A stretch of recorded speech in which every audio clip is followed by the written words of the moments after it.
I'll do the best I can, but if I lose my place, just remember I was teaching first grade already, okay? All right. I have asked Maddie if she will say a prayer for us, and we want to remember those in the hurricanes, those in the path of the hurricane. We have some Katrina's niece, others at Florida College that we know. Anita has family there and others. So let's remember those as we go to God in prayer. Dear God, thank you for the beautiful day that you've given us and the beautiful weather that we're having here.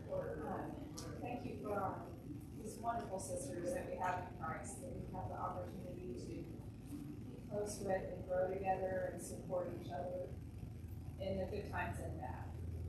Dear God, we have family and friends, loved ones that are in the path of the hurricane right now. Dear Lord, please be with them and everyone else in Florida as the hurricane hits, and keep them safe in your hands and under your wings.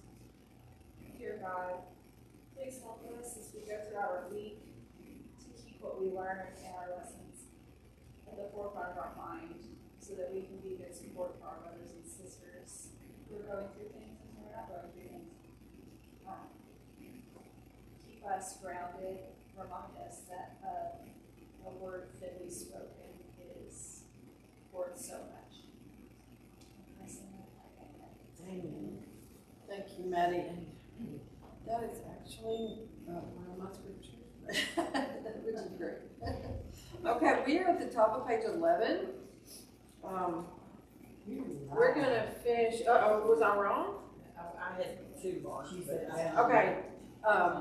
Number 2. Well, number 2 was, I have it after number 2, but that's where the scripture was, a word fitly spoken. So we'll start at number 3 at the top of the page, okay? Okay. We're talking about struggles.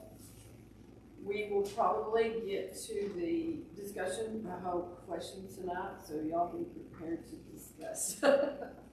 All right, number 3, let's read number 3 and 4. And if we'll start with Catherine, you got that? Not yet? Okay, Sydney got that? Both 3 and 4? 3 and 4 on page 11. The struggles of each one is very personal and very real. We should approach with the compassion of Jesus, who never once compared trials. What? You think you have it rough? What you're going through is nothing compared to what's facing me in Jerusalem. He never did that. Time after time, he reached across the path of pain to offer a hand of compassion. Sometimes he sat down and cried with hurting people. We must do the same. Why? Because trials are distressing. They bring a tremendous amount of stress into our lives. As a result, we listen with our ears and with our hearts. Okay. We know the example of Jesus and his compassion. I did a brief search just using those 2 words in the New King James, and I came up with 7 scriptures very quickly just in the Gospels. Jesus had compassion.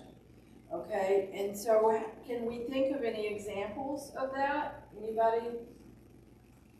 I think one that just kind of goes with this empathetic nature, which is kind of like compassion too, is, and it says it here that he wept for people, but when I was talking about this with someone a week or so ago, and I think Buddy even mentioned it Sunday, how he wept when Lazarus died. He knew he was about to raise him, Right. but he wept with the pain of what his friends were feeling. Right. And that just to me is so, he couldn't sit there and be like, oh, hold on, you'll be fine. He wept with them, felt what they felt. Yes. So it's a very great example. It is, and you know how hard it is when we watch people we love struggle with sorrow, with struggle, with grief. And so for him to see that and to weep, and the woman with the issue of blood, she didn't even, say anything to him. And he knew immediately and was compassionate with her. The widow that he raised the son, he just had so much compassion. And then all the people he healed, but even those that rejected him, he said, "Oh, Jerusalem, how I wish I could gather you under, like a hen gathers her chicks." He had compassion on the ones that were rejecting him. And so that's our example on this, is the compassion of Jesus. And sometimes we don't understand what other people are going through. Okay, let's read,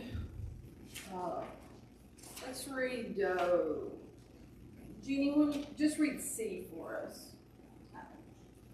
Trials come in various ways. Verse 6, distressed by various trials. The word for various is a word from which we got polka dot. No one searches for a polka dotted dress containing one polka dot. The point, life's trials are not one and done. In fact, they will come over time in a variety of shapes and sizes, colors and shades. Okay, when I read this, I think about how patient and forbearing we have to be with people in different kinds of trials. When you face something and you're struggling with something, you want people around you to treat you kindly and to realize that your life may look different than it used to. You're making big adjustments to your life. And the loss of loved ones, illnesses that change us forever, change the way we get through life, job losses, financial strains, parenting issues, these things change us. And I read something one day that said, you don't know this new me, I put the pieces back together differently. And sometimes we put the pieces back together differently, and we're not the same people, and we don't act the same. Maybe we don't have quite the same personality we did before these great suffering, whatever caused our suffering. We have to remember, though, we have to put those pieces back together with God's help and in a way that we see in the scriptures. But sometimes they're different. We approach life differently after these things. And if you see people that you know have gone through these struggles of the suffering, be kind to them, encourage the new person that they put back together along the way. And they may not be comfortable with some things that used to not be a problem at all. Okay? I never had any problem in social situations until after John died. And then I had a panic attack and I didn't know what it was. I'd never had one. And so that was kind of shocking. And the people that were kind to me and realized what was going on, and helped through that, sometimes we have to realize that they're going through a new normal and they don't know how to deal with it. And that can be for a lot of different reasons. Anybody have a comment on that? Well, and not only do trials come in various ways, but the way that we handle those various trials Yes. can absolutely. vary. And as long as it's not unscriptural, that's okay. That's true. And, we was talking about the stages of grief, and that can be grief for anything. But I found out they don't go anywhere, and they're not gone when they're gone. You can circle back, And so sometimes that happens. Now, we have to be trying to grow. We have to be trying to move on. But we have to be compassionate with those people like Jesus was when we get into these situations and try to do what we can to help them as we have wisdom to see that. We have to, and we have to listen. Yes. We have to listen. And I keep hearing this thing off and on about some people listen to respond. Some people listen to, whatever, but we have to listen with care. Yes. Absolutely. And not sometimes you have to hear what they're not saying. Yeah. Sometimes you have to hear what's there that they can't say maybe or have trouble saying. And that, you're right, we have to listen. Okay. And also, there's not a timetable. No, absolutely. And, I think we have to be so careful to say, well, why can't she just get over that? Well, it's just not that easy. You don't just get over that. Because nobody walks through a tragedy or a grief or whatever. No two people do it the same way. Grief is individual to each person. And we have got to be conscious of that, just because it's been a year, 2 years, Robert's been gone, 30 years. she still grieves in February. I have to be conscious of that. Absolutely. There's not a time, there's no time frame. Right. And we have to be careful, say, why can't, you know what I mean? You Yes, can't- absolutely. And we don't know what is going to trigger that grief. You don't know, what song, what comment, what anything. I'll be honest with you. The song he uses in this lesson, Because He Lives, I don't like it. And I'll tell you why. It's got a verse in there about when someone dies and what they see and what they feel, and they sang that like 2 or 3 Sundays after John passed.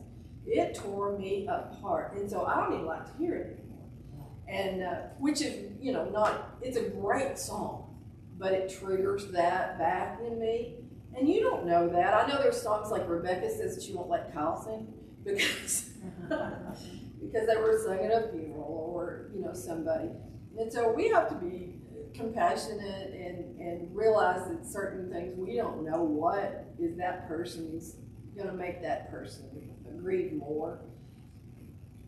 Let's go to. Just one thing we have to remember too, that there's just, I think on this sometimes, is not to compare or belittle other people's grief, because I think we can have a challenge. I know things that grieved me when I was in college that I thought was just the end of the world. Now looking back, I'm like, hey, you were a baby, just wait, like you're gonna face. But at the time, that was real. Yes. That I went through the same, and then even when we lost our first baby, went through grief, and I know a lot of people were like, over it. It was, you were young, or people grieving the life they thought they were gonna have. I think is a very real grief.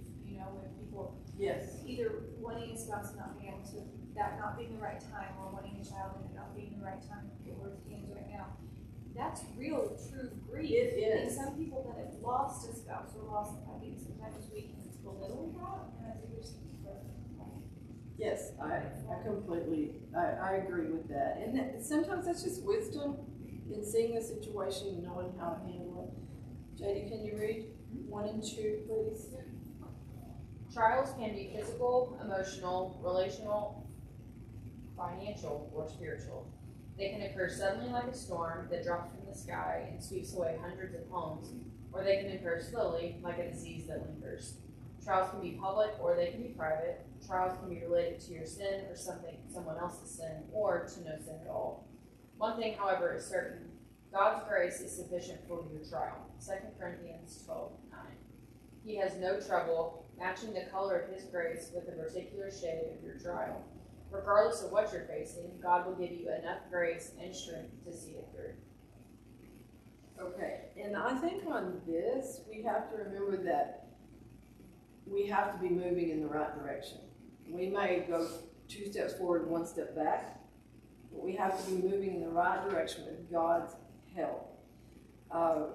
He will help us. We discussed this last week, and we have to let God help us. We can't just sit and wallow where we were. We have to try to be moving in the right direction. That doesn't mean we're going to do it perfect or the same or how someone else did it. But we have to be moving forward with God's help, and it's hard. And I know Wita says a lot of times she looks back and says, I would never have done this if that hadn't happened. So we have to try and say, where is this? Where am I going? Where can I serve God with this? How can I move forward? And we have to relearn things like a child learns things sometimes. In some things in people's lives, illnesses or financial or whatever, we are put in a position we've never been in before. And last night I was stalking an armadillo out my yard with a shotgun. That was not my dog, okay? Good for you. Yeah, so I'm just saying, sometimes we have to learn to do things we're not comfortable with. We don't know how, and we might not be good at it, but it's part of the relearning your life, okay? Let's read. Let's see, where were we? We're on number D. Yes, let's go and read. Read D.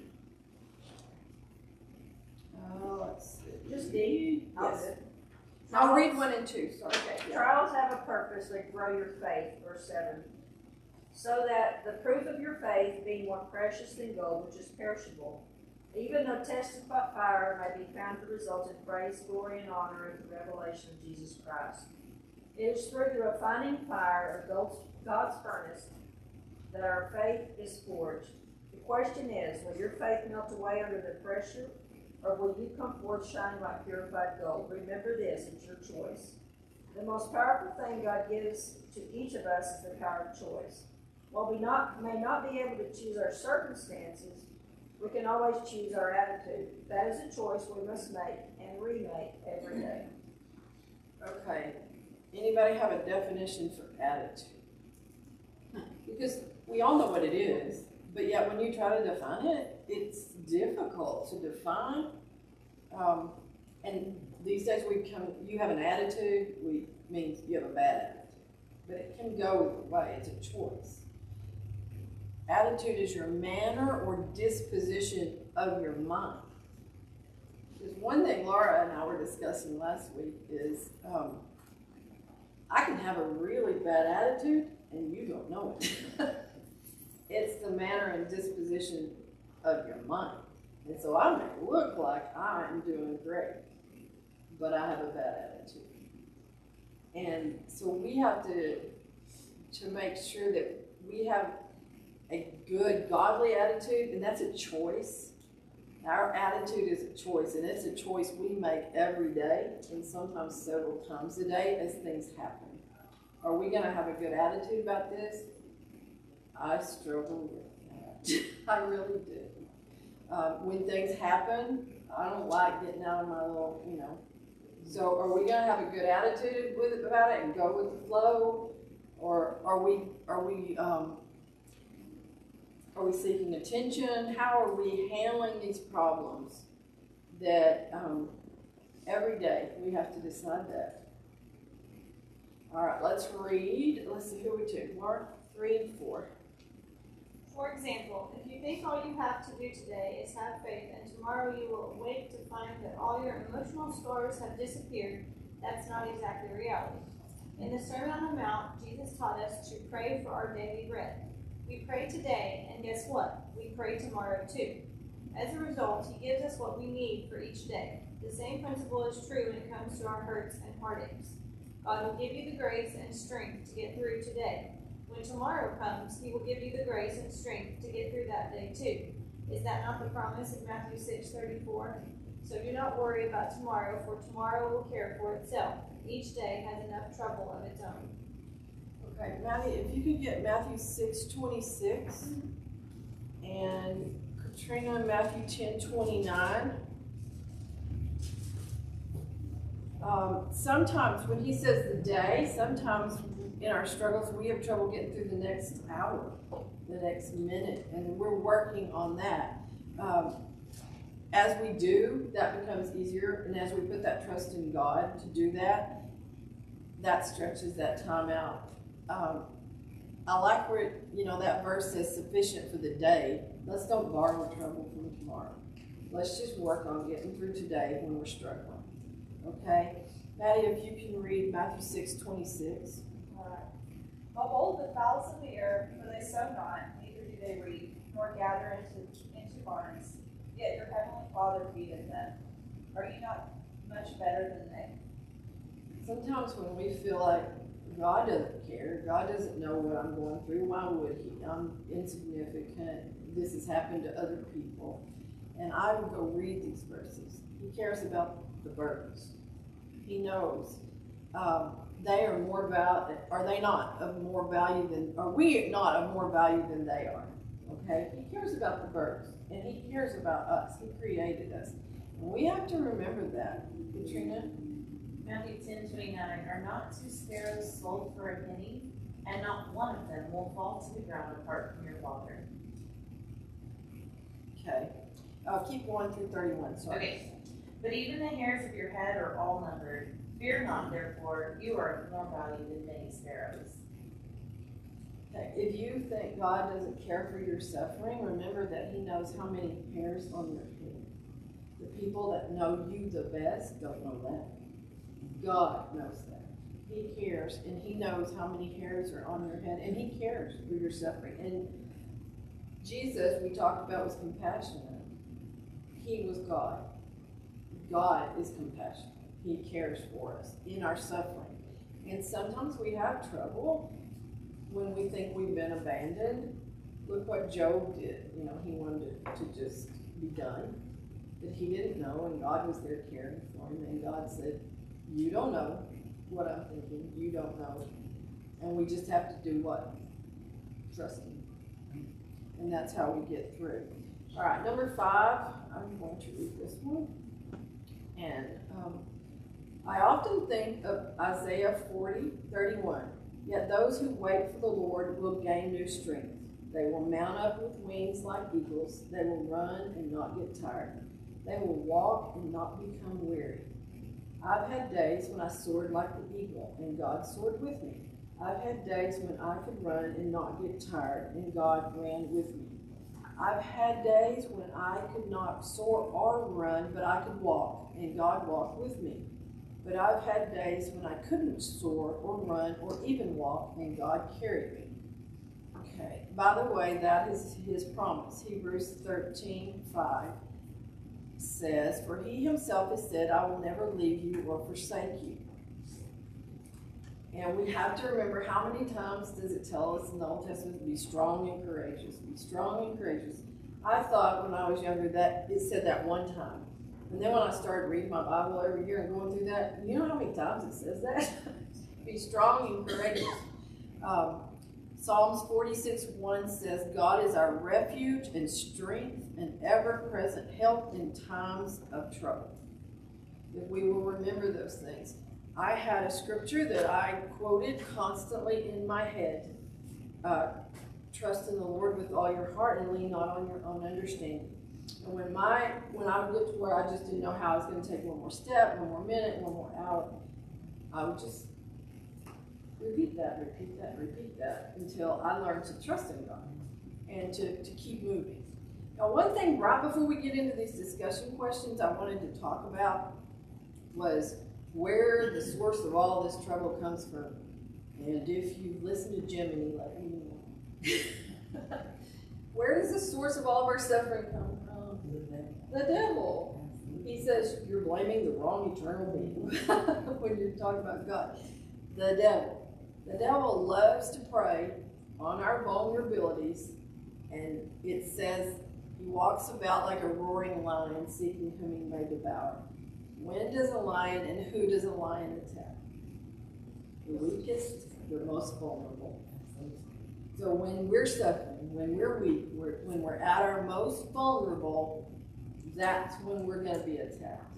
The older I get, the more I realize how true that is, and how sometimes we think of the devil as like a cartoon character, not real. We know God's real, we know, but the devil, we kind of have him out there in this, abstract place, No, the devil is not abstract. I remember when we started our study, it's been a long time, but it was talking about how the devil is real and we are in a battle. Mm-hmm. And I went home and I told Travis, I want the love of God, but I don't want to be a warrior. I just want to be a mom, But thinking about it literally, and not, because like you said, we think about it so abstractly sometimes, but then to think daily, we are to take up our, And I'll tell you a funny story. armor. We were talking in class one day, and I was sit where Laura is, and Eugene sit right behind me. And I thought I had this great answer to one of Leah's questions, and I said, if we resist the devil, he will flee from us. And Eugene goes, but he'll be back. And I was like, oh, she's right. And so we have to remember that even if we resist the devil, he'll be back. Okay. Who was that to? Betty Lou, you wanted to? Yeah. That's who will come. Exactly. Because those that he already has. Yeah. Yeah. And I love the way Buddy, when somebody's baptized, he warns them. The devil's after you now. Yeah. Because he had you, and now he doesn't. And so he'll be after you. And sometimes he'll come after us one after another, and try to weaken us more. And we have to be really careful when we get down to not let the devil get to us at those times. Just you. I think one thing you have to remember too is, even when you have days that you falter in that trust, that doesn't make you a bad person or a less of a Christian. Oh no. You know that yes, you have to be hard on yourself and push yourself back to where you need to be, but you also have to give yourself a little bit of leniency because we are human. And you know, I think that sometimes we're too hard on ourselves, and we we don't give ourselves a little leeway to falter because we're going to. Right. Because yes, we can go 2 steps forward and 1 step back, and then we beat ourselves up when we do that. But we just have to keep moving forward. And that's how we, Betty Lou, could you look at Revelations 12:9? Joy, you want to do Ephesians 6:12? Karen, can you do John 12:31? Because who ruled, he calls him the prince of this world is the devil. And Revelation 12:9. And the great dragon was thrown down, that ancient serpent, who is called the devil and Satan, the deceiver of the whole world. He was thrown down to the earth, and his angels were thrown down with him. Okay. And then Ephesians 6:12. For we do not wrestle against flesh and blood, but against principalities, against powers, against the rulers of the darkness of this age, against spiritual hosts of wickedness in the heavenly places. Okay. So that's what the devil does. But Jesus overcame. And so, Karen, if you'll read John 12:31. Okay. Not with the now is the judgment of this world, not shall the prince of this world be. I'm having a hard time reading, cast out. Okay. The ruler of this world will be cast out. Right. That's Satan. Jesus said in John 16:33, these things I have spoken to you, that in me you may have peace. In the world you will have tribulation, but be of good cheer, I have overcome the world. So we know who wins and has already won. And we have to remember that we have to keep going so that we can not let the devil get us when we're weak, when we're struggling, when we're vulnerable. All right, we're going to start discussion questions, and we don't have a long time, so we'll just read them, and then I'm going to see if you have anything that you have thought of on this. I was back to Catherine. You want to do number 1? You want to read it? No? Okay. Cindy, you want to read number 1? How important is attitude when it comes to dealing with life's hardships? How do you think attitude reflects the depth of our faith? Any comments? I won't answer that. Okay.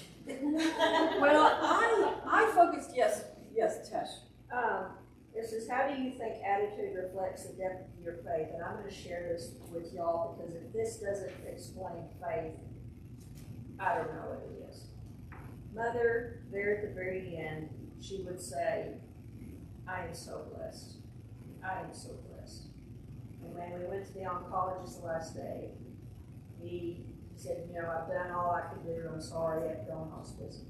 And Mother got in the car, and she said, Natasha, I am so blessed. I am the most blessed person I know. And I'm telling you, if that's not faith, even at the very end, the last few days that she was alive, she kept saying over and over, I am so blessed. I mean, she's dying of cancer. I am so blessed. That is faith. Yes, it is. And in this question, what I focused on was the depth, where it said How's your attitude reflect the depth? Which roots are harder to pull? The deep ones. The ones that, the deep roots. And in that verse that says that Christ may dwell in your hearts through faith, that you being rooted and grounded, that's the depth. And that's what you and Jean have. The depth. When you're facing, death is scary because it's unknown. Even if you have that kind of faith, you're just afraid of the unknown, I feel like. But she just kept going. And do you know why she was doing that? One of the reasons? For the rest of you. For the ones that were left. She was doing that. She was so blessed. She didn't want you to be scared for her. She didn't want you to worry. And she wanted to leave you with peace. And so that was another reason. And we have to remember, we need that depth, okay? And that doesn't come by osmosis. It takes work. And in Ecclesiastes 10:10, it says, if the axe is dull and one does not sharpen the edge, then he must use more strength. But wisdom brings strength. So we need to keep our axe sharp. And there's only one way to do that, and that's in the Word. And to go there when we're in trouble. All right, who are we to? Jeannie, you want to do number 2? It's been said that adversity introduces a man to himself. What do you think that means? I think that you know that we all think we know what we might do in that situation until you're in that situation. Exactly. And then you go, and depending on how you respond to it, you're either going, well, that was not how I thought it would do that, or you're thinking, well, that went better than I thought it would. So I think that, that's what they're You find out who you really are and where your faith really lays when you hit adversity. And sometimes we just have to take a deep breath and talk to ourselves about how we're going to face something. Proverbs 24:10 says, if you faint in the day of adversity, your strength is small. We can't faint. We might slow down. We might wonder, but we might take a pause on how to figure it. But if our strength is small, we won't be able to get through. And so we have to keep going and to lean on God and find out who we are. How strong are we? How deep are we rooted? It's gonna put down how strong all we feel. Yes, that shows us, doesn't it? Mm-hmm. And I think too that sometimes that strength doesn't just come from yourself. I think Oh, it comes absolutely. so much from the people around you. Mm-hmm. And I think especially with history, I think that, anytime you have something going on, that you can call somebody. Right, and I was, last week I said this, but after John passed away and I went over and visited with Weta, and she said, what are you going to do? I said, I don't know, I'm going to let you help me. And she said, no. And I went, oh, okay, I'm going to try. And she said, you let God help you, then we can help you. You let God help you first. And so you let God help you, and then all of you and all of us, we help each other, okay? But we're not effective if you're not letting God help you in your struggles, then we're not effective to help you.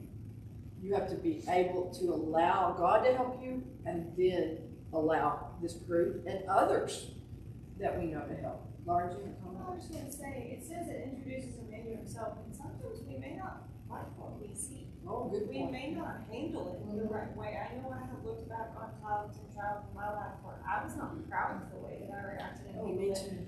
I made it through with God's help and with the people around me because I had a strong enough faith to realize I wasn't handling it right. But I didn't handle it right, but I grew from that also.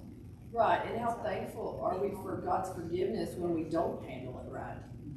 Because there have been times that, yes, I can remember that. I look back and I go, whoa, that was awful. And thankfully, God forgives us when we don't do that, when we don't handle it right. Okay, number 3, what does the song Because He Lives mean to you? And Wita and I talked about these questions, and she said that Jesus' resurrection is evidence that we have hope for eternal life, and evidence of the Son of God who gave himself for us. So because he lives, we can live, and we have that hope in the resurrection because he lived. All right, the next one is not, we'll just buzz through this one. Let's see how much time we have. This one's hard, and I'm not sure. Let's Can I see. talk about that one? Yes, Because I feel like please, please.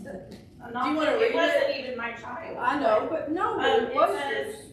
I talked with them privately in a sign hallway at Vanderbilt Children's Hospital in Nashville. Their baby boy was born with a serious heart defect that would end his young life prematurely unless he received an infant heart transplant. They admitted in tears of heartbreak, "We don't know what to pray for. If we ask God to spare our child, it means another child must die, and that's a very hard prayer to pray. What would you have told them?" And I don't know the answer to what I would have told them. But having been on the other side of it, we were praying so hard that Wesley wouldn't die. But when he did, we knew that other people's prayers had been answered. Yes. And so I think being able to know that God doesn't always answer our prayers the way we're hoping he will, but he's still in the business of answering prayers, is ultimately all we can know, you know? And that's right, we talked a few weeks ago about we see the tiny little dot, God sees the whole picture, and they understand why he answered our prayers, no, but why he answered their prayers, yes, that's not for us to understand, that's our faith. And ultimately, it's not about this life. It's Right. about eternity. And I, you And know what so I maybe put on God that? answered our prayer no, because he knew that, well, he knows the outcome. He knows the big picture. You know? Yes. I put God's will be done. Yeah. Is that what you, okay. That's, I mean, I couldn't think of anything more than God's will be done. And you know, David, when his son was dying and he prayed and prayed and prayed, and that child did not live, he said, "He can't come to me, but I can go to him." And so we have to, and sometimes some of the hardest things to pray is God's will be done. Because we know what we want our will to be when that we're praying that, but sometimes it's not. Well, sometimes we think we know what's best. Not even just what we want, but we think we know what's best. And we look back and think, oh man, thank goodness that didn't happen. Oh, absolutely. You know, and so we don't Yes. even always know what's. And I'm going to skip over here, absolutely, because God answers prayers. Sometimes he answers yes, no, not now, wait. And we don't know what's best. And even if it's not what we see as best, we have to make the best out of it with God's help. Yes. You know, Eric and I went to a funeral for a young lady. I think she was 10, somebody in the front row, and the little girl, I think, was kicked in the head by a horse, or something happened with a horse accident. I don't remember, but they played this song at her service, and I never forgotten it. And I Googled it, looked it up, and that's the name of the song. And the beginning of it says, "Lord, this doesn't feel good. Lord, this hurts." And it says, but through all of this trial, through all of this, it says, "I'll still remember these 4 words, thy will be done." And for that song to be played there, these people have tremendous faith to have gotten through that. And the song is so powerful because that's the reminder, no matter what's going on, we have to remember it's not, just like I said, it's not us, it's And when we go back to that gold being refined, if everything goes great, if everything goes our way, we're never refined, are we? We never have to go through it and figure out who we are when adversity hits.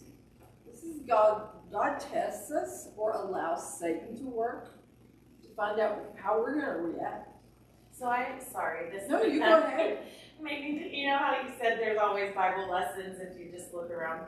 Well, Billy gave us a pepper plant back in the spring. And it has been sitting in our window ever since in its original little pot. And it's still alive, but because it didn't get planted outside, in order to face wind and sun and rain. Oh, It never yes. grew stronger. It's alive, but it's not producing fruit and it's not strong. right. And so we have to go through trials It's a good point. to get strong and to produce fruit.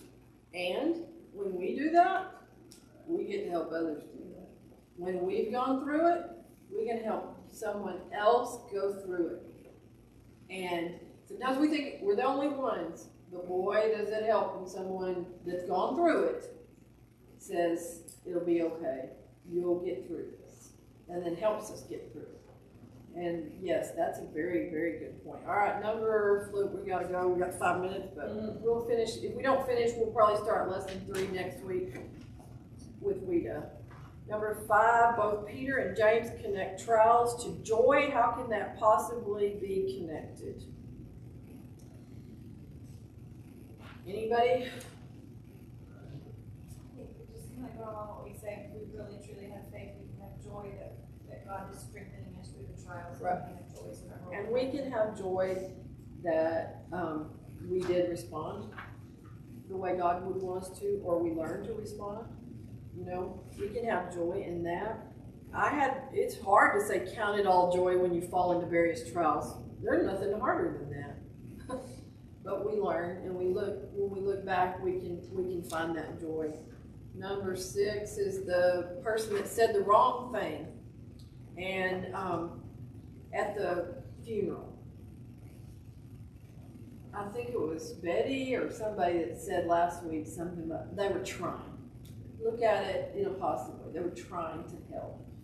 And I looked at Colossians 4:6 says, "Let your speech always be with grace, seasoned with salt, that you might know how you ought to answer each one."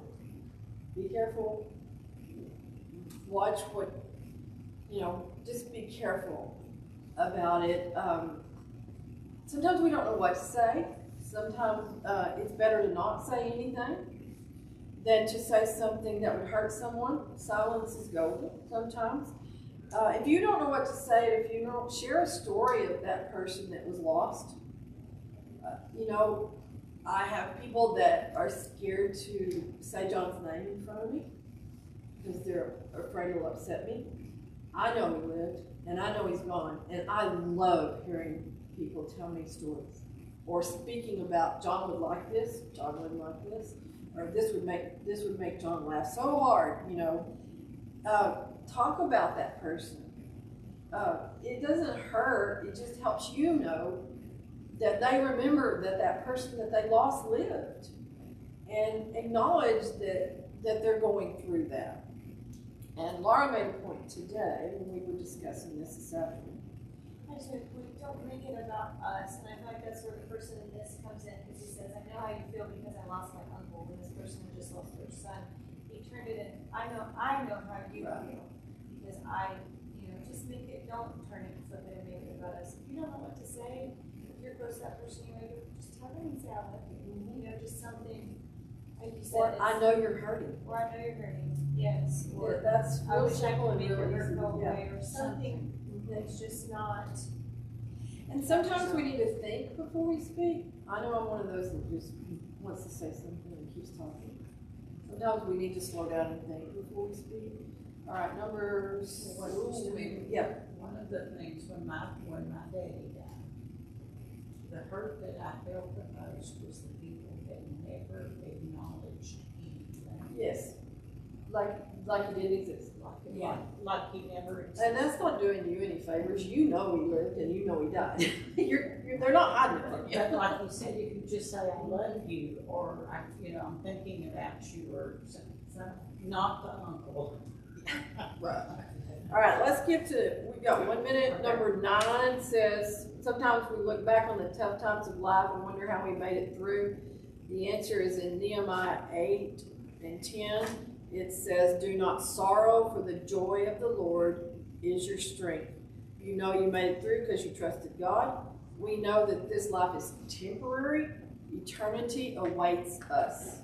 That's how we endure, because we know what we have coming in eternity. All right, we'll stop.